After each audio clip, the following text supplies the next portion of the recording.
gudoomiyaha golaha shacabka iyo taliyaha ciidanka xoogga dalka ayaa waxa ay ka qayb galeen aaska Allah u naxariistay sargaal ka tirsan ciidanka xoogga dalka oo dhawaan ku geeriyooday dalkaasi Turkiga wariyaheena Cumar Kulmiye ayaa qodobka warkaasi inoo haya garab saar dab salaan marxuun ku salaan dab مسؤولين سريع وكمد هاي قدوميها برلمان كحكومة فدرال كصوماليا مدن محمد مرسل عبد الرحمن قدوميها هراء برلمان كبروفيسور محمد شيخ عثمان جواري تليها عيدا كحوق دل كصوماليا سريع قوتو أدواء يوسف راقي تليها حيان كعيدا كحوق دل كصوماليا سريع قوتو عباس أمين علي تلياشا عيدا مدى لولكا بدلا إيا إركا سريال سراكيل إيا مسؤولين كلا إيا كقيب قلي صلاة جناسة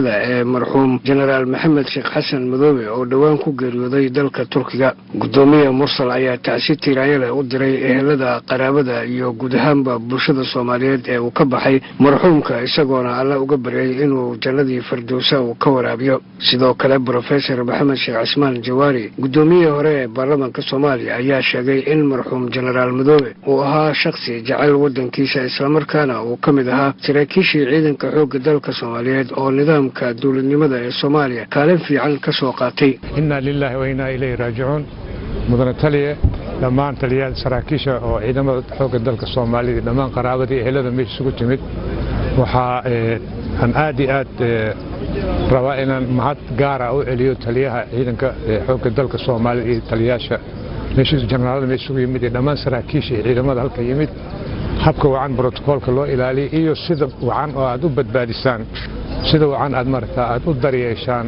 ciidankiina ka warqabka aad ka warqabtaan taasi aad iyo aad baan idinku ammaanayaa waadna ku mahadsantihiin anoo ku hadlaaya magaca ehelada uu ka geeriyooday maxamed sheekh xasan madoobe waxaan mahaddaas gaar ah u celinayaa dhammaan ciidamada qalabka sida oo inta isugu yimid iyo qaraabada iyo dhammaan xukaynta guud ee baarlamaanka oo iyagana markaa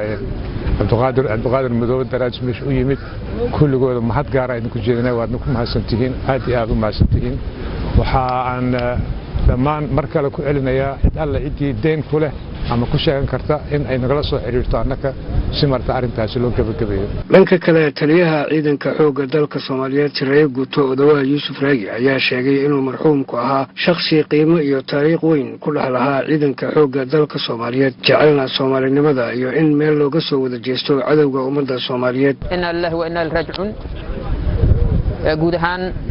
ciidanka xoogga dalka Soomaaliyeed qaybihiisa kala duwan bulshada Soomaaliyeed iyo qaranka Soomaaliyeed ba waxaan uga tacsiyeynayaa geeridii ku timiday General Maxamed Sheekh Xasan Madoobe oo runtii ahaa xubin aad iyo aad noogu weyn ciidanka xoogga dalka Soomaaliyeedna ku lahaa taariikh aad u dheer ummadda Soomaaliyeedna runtii u soo shaqeeyay waqti aad u dheer waa xubin runtii aad iyo aad muhiim noogu aheeday ciidanka xoogga dalka Soomaaliyeedna ay tibi doonaan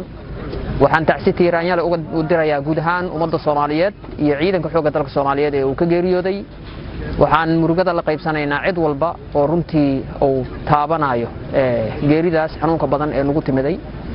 inna lillahi wa inna ilayhi raaji'uun ugu dambeyn taliyaha ciidanka xoogga dalka Soomaaliyeed General Odawaa Yuusuf Raagi ayaa tacshitii raanyada u diray ehelada qaraabada iyo guud ahaanba bulshada Soomaaliyeed ee uu ka baxay marxuumka wuxuuna Ilaahay uga baryay inuu jannadii firdawsa uu ka waraabiyo inna lillahi wa inna ilayhi raaji'uun Umar Maxamed Kulmiye warbaahinta ciidamada qalabka sida